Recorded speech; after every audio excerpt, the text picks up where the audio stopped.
What's up, beautiful beings? Welcome to another episode of the podcast. This week I have Madelyn Moon, who is a leading voice in the world of masculine and feminine relationships and is devoted to serving women in liberating their expressive, artistic hearts. We went deep on all things sacred theater for healing projections, how to be really creative in love, what it truly means to be expressive and embodied, and a whole bunch more. I think you guys are going to love this episode, so dive on in. Thank you so much for being with us. Welcome, welcome. Hi, thank you so much for having me. So I like to start the podcast off just as a way to introduce listeners with a question. And it's kind of an open-ended question, so answer it however it feels true to you in this moment. But who is Madelyn? Very big question. Madeleine is, who is Madeleine? Yeah, I'm a creator, I'm a creative, I'm a lover, I'm an artist, I'm an oracle, somatic, embodiment teacher. Obviously, these are just labels and words, but those are the words that I feel like are really applicable to where I am at my life right now. You use the word oracle. Can we pull on that thread a little bit? What does that mean to you to be an oracle? Yeah, I mean, there's many different definitions of the oracle. Like, she who sees beyond the veil, she who can feel beyond what's right in front of her. Mm-hmm. There are also oracles who actually have deep embodied visions of the future, and who, you know, it's like the oracle is like the lost, a lost character in our council. We don't go to the oracle anymore asking for answers. And when we embrace the oracle within ourselves, we take it on as a holy responsibility to feel beyond, feel wider than what is available in this given moment. And everyone has an oracle archetype within them. Everyone has oracular ability within them. We just don't really create the space to practice her, to feel her, to embody her, to take on that responsibility of being her. In my relationship, and one of the things that I really encourage women to do in their relationship is to, instead of just going into a realm of complaint when things aren't going the way you want, or when your man isn't being the way you want him to be, engage your oracle. Feel beyond what just you want. Feel into what is life asking? What is life asking of you and how you rise into this occasion? What is life asking of your partner? Where is your complaint valid in the relationship, and where is your own stuff that's old or habitual? So I think we have the craft of being oracles as being artists in love. It's one of the ways we bring our artistry online, is to be an oracle as well as be a priestess and a brat and a devotional wife and a slut, and like all the different archetypes that many goddesses love to talk about these days. All of these things are beautiful. And then, also there's the piece of being an oracle is, what is the creation that has not yet been created? How do you want to bring that forth? And paying attention to your dreams, paying attention to what you feel in ritual spaces. If you do medicine, actually cultivating within those medicine spaces deeper life force, so that you can see something that's not just right in front of you. It's ultimately what creators do. I mean, the creative and the oracles. It's a very, very, very similar, very fine line between the two. So when I am in my creative states, which is very often, I'm trying to bring forth something that we all need, something that hasn't been born yet, that feels like it is coming through me. It's an honor to be the one that gets to hold that dream. What do you think, for people listening, like most often gets in the way of that oracular capacity that you share we all have? Dispersing energy, thinking, distractions. Full stop. It's just like we're, processing, thinking, being busy, leaking our energy, quick satisfaction. Like we're actually not, a lot of people might not say, I mean, I would say most people actually, most people are not sitting with that fertile space of silence, the fertile space of the unknown, the fertile space of the mystery. Quickly jumping into what's the answer? What's the next move? What's the action I need to take? Okay, I'm going through grief. Well, I'm going to bounce back 10 times harder. I'm going to like milk this trauma and make art out of it. I'm going to do this, I'm going to do this, I'm going to do this. And there's just so much action, both with the body of like taking action, also with the mind of trying to process and think about what to do rather than being in a space of deep, deep, deep listening. I mean, thinking versus listening, the oracle lives in the listening. She's not in the place of the thinking. She's in the place of the listening with her whole body, listening through her toes, listening through her belly, listening through her arms, listening through her head. Like she's listening everywhere. We normally, I mean, if we're listening at all, it's listening so that we know how we want to respond. But really being in like the state of silence, it's not, I think it's a huge place where people drop their oracle potential and possibilities. Yeah, what do you think is scary for people about that silence or that great mystery that you're pointing to? Well, I mean, a really great example that I talk about oftentimes with a lot of my work is around expression and many different types of expression. There's loud expression and then there's complete silent expression. So expression isn't just about output, it's about embodiment. We oftentimes will think about expression as output, doing a thing, but it's really embodying her, embodying this whatever the energy is, whatever your truth is, embodying her with every cell in your body. And there's a block, rightly so, for so many people around expressing whatever that truth of their heart is in that moment. And to me, in my years of study and being with other bodies and feeling within myself as well, the part of expression that is so daunting, people won't even go there with their truth, is actually the moment after they say the thing, or they do the thing, or they release the thing into the world. It's the moment after. Not when you do it, not when you say it. Everything actually feels really good and spectacular when you're in the moment of like showing your anger or putting out that comedy reel or really feeling yourself and your sensuality. But it's the moment after. It's like you just do a sexy dance and then the song ends. It's complete silence. Or you express your grief and your deepest, deepest, deepest, deepest, deepest fear to your partner. That thing you have been holding on to, and it's the moment after, before he talks back to you. It's those moments, because that silent moment is fertile, it's palpable. If anyone has ever screamed in a car, you know that massive scream in the car, and it's the moment afterwards where your ears are kind of ringing and you can really hear the silence. If one learns how to breathe through that space, the silent space after, without trying to fill it with more conversation, without trying to rationalize the thing you just did, without trying to make that moment more comfortable, doing nothing, just being in it. Like that's the piece. That's the piece I find is a really beautiful place for people to start. How do I just linger in that transitional time without filling it? That's real work of a queen. You know what I'm Yeah. saying? Is there any, yes. Is there any practices or is there anything you do for yourself in those moments, even if it's really simple, so that you feel resourced to be in that silence without trying to fill it? In those, I love that Yeah. vulnerable after moment of whatever it is. Yeah, it's so simple. You sit, you relax every part of your body. You expand your belly so that breath can fill your belly, not your chest, your belly. Make it pregnant and full. Feel the sensation of holding life.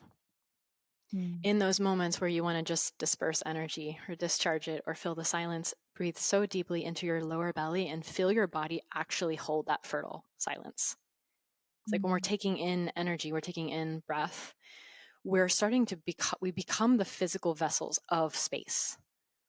So if you're struggling with being in the space, feel what it's like to hold it yourself. It's flipping the script. It's rather than the space holding you, like, oh my gosh, the silence is taking me over. Actually, I'm going to flip that script and I'm going to hold the silence. I'm going to breathe deeply. And I'm going to allow it to live inside of my belly. And I'll stay there. I'll hold it there 5 seconds. Exhale out. And with each exhale, becoming softer and softer, taking in that silence even more, becoming softer, softer, softer, waiting, being present, listening. That's if our culture, if we just learn to do that more, if we just learn to like be in the silence and sit and breathe and feel and soften, I think we would have a lot fewer conversations about triggering things. We'd jump to conclusions way, way, way less because there'd be so much more space. And our bodies would be the physical embodiment of that. Our bodies would know how to put on our crown, sit back, relax, wait. There's no rush. Yeah, I think that's a really important point. This idea that there's no rush. I know that can be really big, working with that sense of urgency in the system that is the thing that often overrides that moment after that you're speaking about. I love what you said about flipping the script. It reminds me, one of my teachers, Shahabadin, says that outer space is contained. You know, there's walls, there's structure, but the inner space is infinite. And so I just love that idea that you mentioned of like flipping the script into that space within us that is infinite, that can hold everlastingly. There's a lot of talk of like expression, right? Sharing our truth. And sometimes what I see, I don't know if you see this or have experienced this, but that can be a fine line. It's like there's the moment, there's your moment, then there's someone else's moment, then there's the moment, like the collective moment. And I loved what you were speaking to earlier about like as the oracle creating the offering that's needed by all in the space. And that's quite like an artistry. I think it's quite a fine line of like, how do we move from that? Like, I'm just going to share my truth, let's say reckless or irresponsible expression without consciousness of impact. I think that's one of the most difficult portals of maturation in any relationship, not just romantic, of to really recognize the impact we have without letting it collapse us or silence us. It's such a dance, and I'm just curious about your thoughts on that dance. Yeah, it's something that I spend so much time from day one of my group coaching programs, like really focusing on. We're learning the difference between expression for the sake of self and expression for the sake of love. And they are two different things. And Yes. sometimes at the beginning, they're like, what? Like expression is expression. If I'm doing expression, it is love. And I'm like, just wait. We'll learn in time. We'll learn because it happens in the body. The mind can't really grasp that. Yeah. And so we definitely 100% live in a culture right now where everyone's like, someone doesn't honor your expression, then walk away. Or like, if they can't handle you at this time, then they don't deserve you in this time. And I don't know if people are really noticing like how we're actually creating a culture of more narcissism and gaslighting by just like, I'm going to ghost this person if they don't treat me the way I want. Actually, no, that's really unconscious. And that's creating more trauma, not healing it. But for the sake of self-empowerment, I'm going to walk away if someone's not treating. No, actually, it's like, this is the time where you really mature, is like being able to realize that someone's not being able to meet you the way that you want, and to eloquently, clearly state your needs, see if they can meet you there. And if not, you do walk away, you do create separation, but it's with an open heart and it's with clarity. It's not with ghosting. So anyways, that's not even what we're talking about, but it's just like a little tangent No, of I something like that drives that. me nuts. Yeah, no, I think And it's important. yeah, My yeah, teacher yeah. Deborah says conflict without malice, and I think that's what you're pointing to. Like, there's a way to approach something, and sometimes there is conflict, and sometimes you do need to state a boundary. But yeah, this idea of ghosting in the name of self-expression, I think, it Yeah, in the really name of doesn't. standing up for oneself too. It's Yeah. like, you're not actually standing up for yourself. Standing up for yourself is to stand up for other. Like we actually Yeah. stand up for ourselves by calling others into higher integrity. And we actually go into higher integrity by calling others into integrity, not running away, Yes.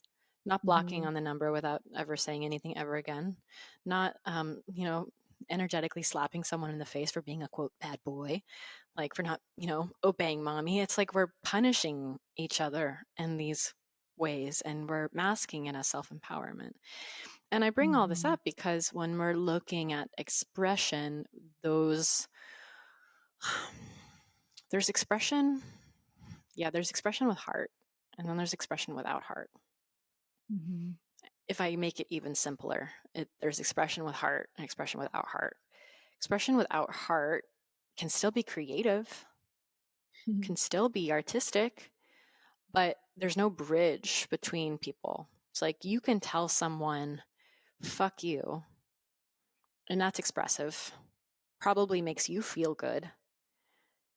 And there's no bridge, there's no opening in love with the other person, but you expressed. So you did that. But then there's expression with heart, and you can say, fuck you, I miss you. Fuck you, where are you? Mm-hmm. Fuck you, do you see me?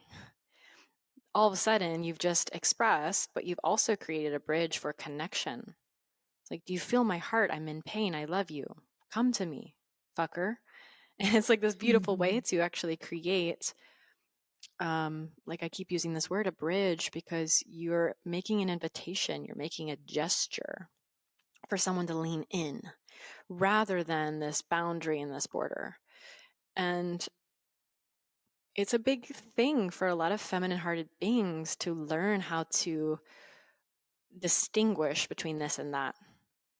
Because they're Yeah. walking around going, I want a man who can hold all of me. Why can't I find a man who can hold all of me? And then they find someone that has the potential to do that, and then they hurt them or they push them away and they test them to see how much of me can you hold.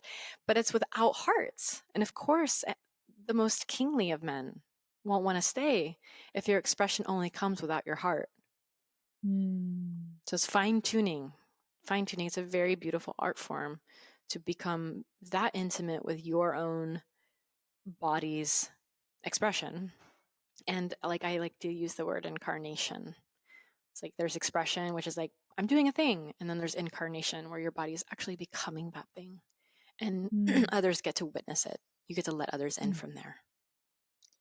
Yeah, it feels like what I'm hearing you say, and let me know if I'm grokking this correctly, but that incarnation is more of like an emergent quality that happens Mm-hmm. versus like something constructed.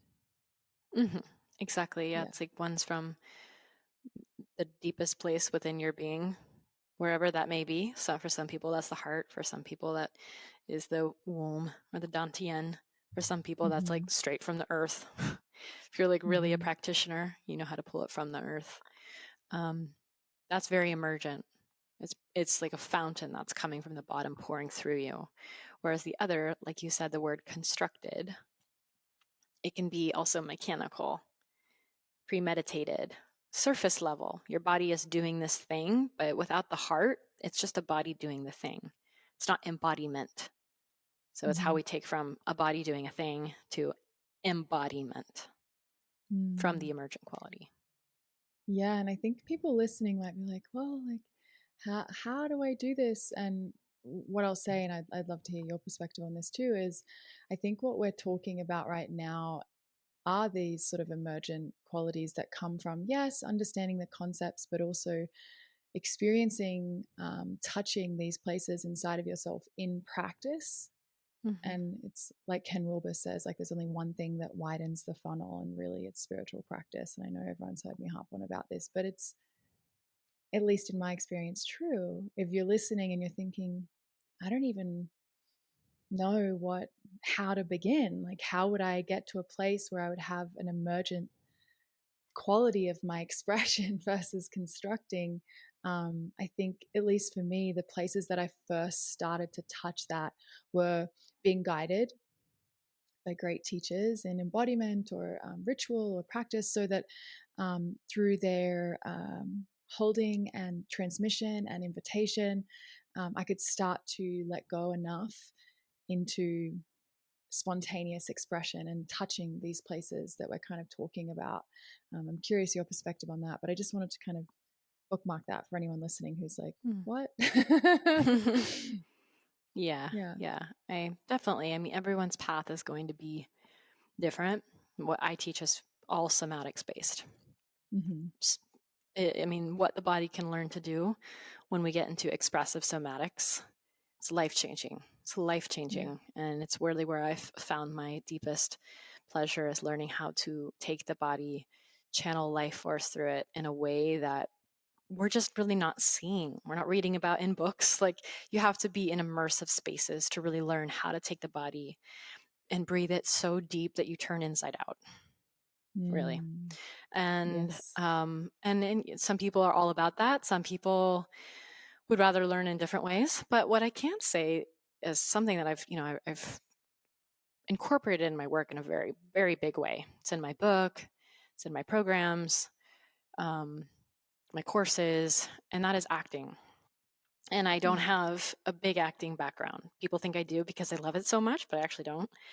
I got into the work of relationship, embodied relationship and somatics first. And then I started realizing in that world, I was like, wow, I feel things at the drop of a hat.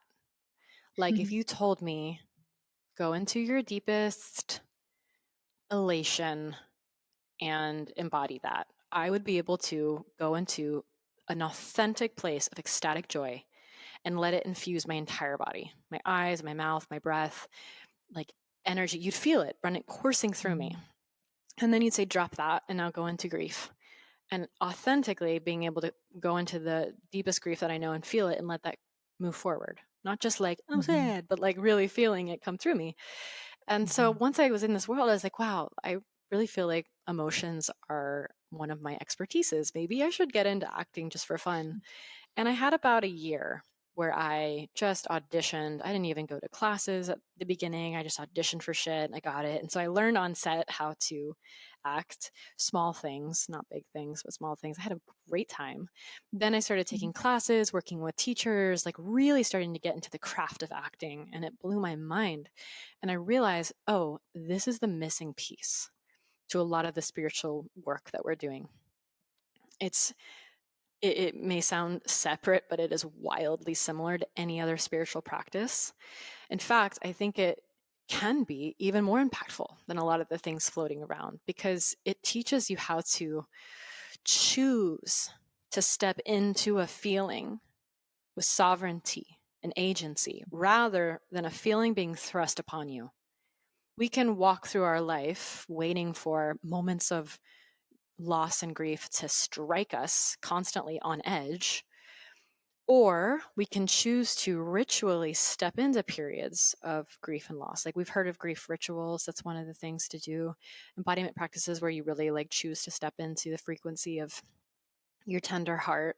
And then acting, it's like embodying a character who has gone through hell and back and then just lost their children in a divorce lawsuit or whatever, and feeling that sensation take over you. It's not actually your story, but by adopting the story for an hour where you just get to practice that, you get to create these feelings that aren't actually about you. So they're not so personal, which is kind of a hack to start to channel emotions that are really big through your body by embracing being somebody else for a moment, instead of just it being so real because it's not actually your life. That way, when it's time for you to expand your capacity, to widen, to deepen, to face a new challenge, like, you have this repertoire coursing through your body that's made you so much stronger.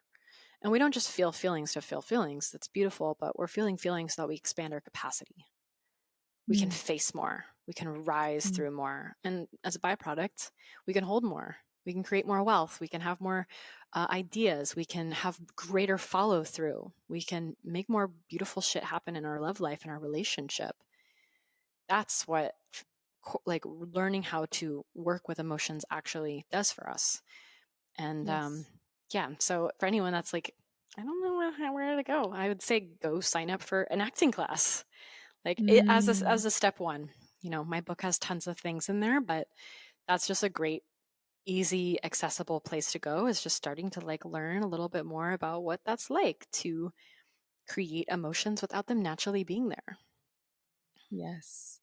Yeah, it makes me think of there's one perspective of incarnation that rather than necessarily believing we as separate entities reincarnate as other separate entities, that it's more of a practice of consciousness, of stepping into other lenses and Mm, frames to experience those experiences to deepen our capacity for compassion and the connection to oneness and all that is. And mm, it makes me think of that, what you're saying about taking on characters and stepping into these other shoes. And I love, yeah, what you're sharing, that it helps to lessen the quote unquote like personal attachment to those experiences of those emotions and expand our ability to just kind of let it flow through the system mhm. unobstructed. I think we're kind of talking about it now, how to use creativity for embodiment and growth. I know you talk a lot about creativity in love. I would love to hear you speak on that a little bit. Yeah. Yeah. So that's the name of my like signature program, Creativity and Love. And it started a few years ago when I was like, I feel like we need to merge these worlds. We need to merge mythos, ritual with acting tools, like that Yeah. theatrical infinite world of possibility with relationship dynamics, with partnership, commitment, devotion. Like these worlds are so alike and no one's talking about it. No, there's nothing like that before. So I got really, I just feel like I was very just blessed in this portal of realizing that we have all these therapeutic ways to work through issues in relationship, but we have very little actually fun, creative ways. Like I remember, I was reading a book back then, and there's just so few books about how do you actually create fun play in your relationship. And I was reading this book, and it was like relationships need play. Every night before bed, one of you can put on a mustache mask and make the other one laugh. And I was like, this is what we got. Like this is where we're at. It's trying to make each other play and laugh. And so I got down to business, really focusing on creating a structure for people to apply into the relationships. And I've tried to make it very simple. I've come out with archetypes for women to embrace. I've come up with different like pillars of being creative, whether it's being playful or it's your raw heart or it's eros. But with these different textures, you can start to look at your relationship and see, okay, how would I rank our temperature right now? Or what's our temperature right now? Are we like lacking pizzazz? Are we lacking play? Are we lacking sexual depth? What do we need? And through finding out what it is that you need, you can start to bring into your relationship all these different ways to be creative, all these surprises, all these ways of play, all these spontaneous dates and offerings and gestures. And it really just takes looking at either what is your biggest issue at hand in your relationship, or how do you want to go from great to amazing? Those are the two best starting points. It's just, is there an issue? If there is, great. Make art out of that. If there's not an issue and you're doing pretty good and you're coasting, how do you go into amazing? Make art of that. Take yourself up. Either way, you're rising. And in my current relationship, we've been together for a few years, and it's been our issues in relationship, it's been our issues in love that have been my greatest muse. And also with when we broke up and when I was single and I was dating, anytime I had an unpleasant experience, those were my muses. Whether I created art out of it for them, like to let them know something, or I created it for myself, or I made a reel out of it, it's always been the places where I feel the most misunderstood, the most anger, the most grief, the most frustration, the most like I'm not heard. Any of those places, I create art to be heard. Like the art is like Mhm. she who must be fucking heard. That's how big the art is. Or I make something just to stamp a moment of time, stamp a moment in time, say this exists. And when I'm talking about art, I'm talking about all across the board, all across the board. I've got this huge list of ways people can create art in their relationships that I'm sure you can put inside of your show notes.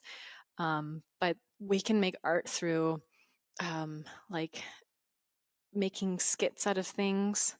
We can make art through playlists, through writing songs, through a date night, through like I remember for Christmas I did a sexy Santa Polaroid shoot for my partner, sprinkled all these photos around, like little things like that we can bring in more pleasure, more beauty, more joy. It can go into our wardrobe. It can go into like, playlists that we make or meals that we put together. You are the creator of the creations you want to have in your life. Relationship is a profound place to deepen in that. Yeah, I love that. My partner and I often do songs for each other. Mm-hmm. Just like in the moment, Yeah, those are the Um, best. yeah, that emergent field. I think it's nice as well to, um, at least for us, use humor to be a mirror for each other when we're Mm-hmm. being kind of a pain in the ass, either one of Yeah. us, Mm-hmm. and to like make that mirror artful, to be like, Mm-hmm. oh yeah, and now I see myself and I can laugh at myself and that part of Yeah. me, and we can, like you say, build a bridge. That's so awesome. I love this so much. We'll definitely put it in the show notes. One of my best girlfriends, who those listening will know, she's a teaching partner of mine, Rachel Pringle, also has an acting background, or loves acting, and brings a lot of this like sacred theater and Mm-hmm. play into these spaces. And I just think it's so beautiful. I would love to hear more about you sharing on that, like sacred theater as a healing modality. And I know we've been touching on it, but is there anything else you want to share about like using that sacred theater to heal wounds or projections? Yeah. Yeah. This is a huge part of my work. It's really one of the biggest pieces of my work. And what people see on my Instagram is like a tiny, tiny, tiny taste of how that can be when I make Which, by the skits. way, if you're not following Madeleine, like please go and follow her. Oh, thank you. Your stuff is so hilarious and just high Oh, quality, thank and you. really, I actually really, there's, I don't follow too many other like teachers or coaches or anything like that. I tend to follow like food and babies and art. Yeah. But I love following you, and I think Oh, everyone thank you. listening, I just, little side note, it's Thank you. such Yeah. good quality stuff. Thanks. It's been a while since I've Yeah. really gotten back into the comedy game. I kind of taken a little bit of a break, but I love making comedy reels. It's so fun. And that is a part of, I mean, I call that like creativity and love, creativity in life, like the ways that I make reels, because I'm making creative pieces out of my stuff. I'm making videos out of it. But that's not actually really what my sacred theater teachings are. Mm-hmm. Um, so theater is one of the original religions. In the Mm-hmm. 4th century, the amphitheater devoted to Lord Dionysus. Dionysus was all about alchemy. Like he's the Mm-hmm. he's the OG alchemist, besides Osiris and Isis. Like Dionysus is he who takes people into states of trance, and whether you're crossing into ecstasy or madness, you don't quite know. And I really resonate with It's a that for fine so many line. reasons. It's fine. It's a fine line, and dare I say, there's not even actually a line between the two. Mm. And that's the scariest thing about Mm-hmm. it, is that when we're really going into places of ecstasy, and I think Osho knew this very beautifully. Osho's definitely like, he's got that Dionysian energy because all he cares about is liberation. That's all that Dionysus cares about. And so in the Mm-hmm. 4th century, when theater became a thing at that time, that was basically people's church. Like they went there Mm. to witness the cosmos enacted through bodies. Theater was all about showing the ritual of the universe through bodies. Like they were telling stories of rising and dying, which happens in our breath. Happens in our breath every single time. So theater was the glue to bring people together, to laugh, to remember themselves. And it was always comedy or drama, but mostly comedy, because they knew that the best medicine was to play and to laugh at ourselves. But that experience of theater people being able to go and witness and watch it, it blended the lines, because people who are doing theater are in trance states. People who are watching theater, or think about the last time you went to see a movie in the theater, you're in a trance state. You forget that you're in a movie. You forget. Mm-hmm. You forget your body. You forget yourself. All you know is what you're immersed in. And that's one of the beautiful things about sacred theater, ritual theater. And it's why in my programs, I actually will have live events where I'll be working with people for 4 months, sometimes up to 6 months. And then we'll have a night where they are performing theater pieces that I give to them because of things that have gone through their life. And I just had an event where I had 45 women come, and 35 women come. And throughout the whole weekend, just 3 days, I heard enough about each woman that I was able to give them all assignments. I gave 35 assignments out of random things. Like, I want you to do a piece on, I gave one woman, you're going to lick the clit of a strawberry. I want you to do a piece on being a Disney princess, so hopelessly devoted to love. I want you to do a piece on your embodied obituary. Like, I gave each one of them, and they created these incredible pieces of art. And then once you touch something fully, all that energy behind it, all the fear you have about your body, all the stuff you have around the divorce, all the stuff you have around grief, blah, blah, blah, whatever you're moving through, when you put it into performance, even for 2 minutes, all that energy, that stuckness that's been in that theme in your life gets freed.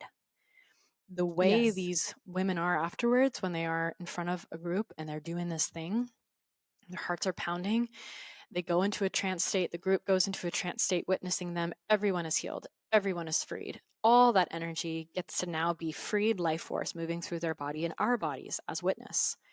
So sacred theater is, I think, one of the most powerful tools for freeing up stuck energy in our bodies when done well, when done artfully, when done with a very, very, very, very good container.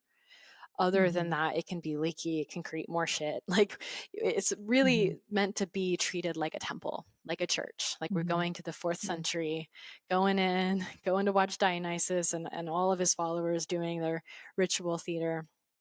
And I could talk forever about Dionysus. There's just so many beautiful mystery school teachings in him and in that lineage. But that's really what I try to bring to life in my work, is those old ancient teachings, but in a modern way where we can all feel like they are accessible to us. Yes, yes, yes. I mean, they say that the Temple of Eleusis as well, right? Mm-hmm. Like, there's a lot of talk about the psychedelic usage now with the Yep, psychedelic exactly. renaissance, but theater was a big part of the Temple of Eleusis as Mm-hmm. well, and the theatrics and the yeah. They're Um, really one and the same, because when they're taking the sacrament, the point of the sacrament is to die before you die. Theater does the same thing. It's yes, the ritual especially for the dying. ego. Yeah, totally. For the Such a ego, great and way. in both of them, you're entering trance states. Hmm. So when Yes. we ritualize play and theater in that way, we're stepping into the mystery, and we're dying before we die. Just like you said, the ego. Hmm. And I mean, to me, I would much rather do that than go I mean, therapy's great, but like, that's the deepest therapy that I know and that I want to be Yeah, doing. totally. I Mm-hmm. mean, I think there's a reason we've always sung, we've always made art, we've always Mm-hmm. danced, we've always done, like, it's so, as you say, it's so ancient.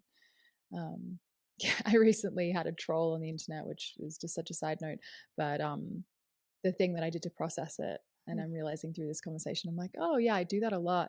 Was I wrote a song. It was a spoof song of a Jewel Mm, song, and I like mm, wrote a song about it, and mm, it just lightened everything. It just made it, yeah, it's really like what you're 100%. saying Yeah. really works, and Mm-hmm. it's fun, and it's Mm-hmm. such good fertilizer for art. Yeah, exactly. 100%. Yeah. So, wow, the time has just flown. So, there are a Mm-hmm. few things before we go. One is, how can our people listening find you, find more of your work, connect with you? Mm-hmm. Yeah, so my website is maddymoon.com, MADDY. I've got programs on there, Creativity and Love. We're going to have another one at the end of the year. I'm working on other things. So you can go head on over there. And I've also got, like I was mentioning, free be 50 Ways to Be Creative in Love, which is a list I've Yes. literally spent years making. And it was only for those who were in creativity and love. And now I'm making it available. And it's probably the best freebie I've ever done in my entire life. I'm like, can I give this out? But yeah, it's available. I'm sure you have the link for it. And then Yes. on Instagram, I'm all over Madelyn Moon. I'm posting in there regularly. And lastly, I do have a podcast that I've had for 10 years when I was a baby, started it. So if people, I think it's actually been 11 years.